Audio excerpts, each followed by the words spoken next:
Target Murad Ali Shah थे। निशाना दर्जनों वजीर और खास मुआवनीन बन गए।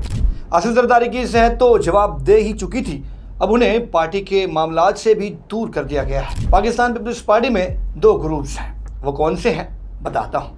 मुराद अली शाह बिलावल के सबसे करीबी हैं, यूं कहें कि दिल के टुकड़े हैं।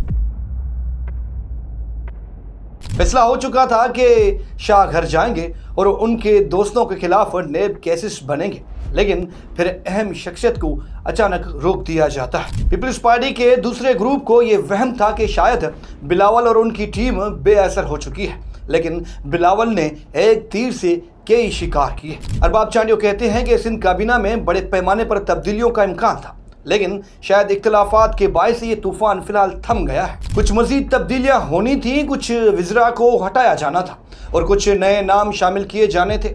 एक अहम शख्सियत को इस मामले से दूर रहने का मशवरा दिया गया था, लेकिन लगता है कि वो अहम शख्सियत पीछे हटने के लिए तैयार नहीं है और चंद महीनों में दोबारा तब्दीलियां हो सकती हैं। मतलब मुराद अली शाह अभी भी निशाने पर मौजूद है।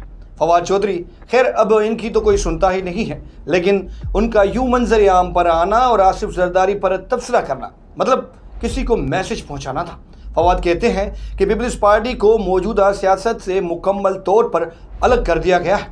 सदर आसिफ जरदारी को न तो अब फैसलों से आगाह किया जाता है और न ही किसी मामले पर ब्रीफिंग देना जरूरी समझा जाता है। फरहान गनी ने उनके साथ, जिनका कोई नाम नहीं लेता, जो काम किया था वो सईद गनी की वजारत का दुश्मन बना और यूं नासिर शाह को बल्दियात का अहम महकमा मिल गया।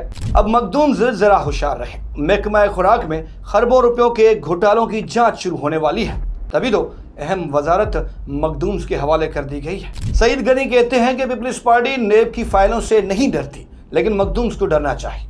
अब मुराद अली शाह के पीछे कौन पड़ा है और उन्हें हटाने की जिद किसने की है, ये तो शायद वही बता सकते हैं, लेकिन जिस तरह की तब्दीलियां हो रही हैं ये बड़ी गड़बड़ जरूर हो सकती है।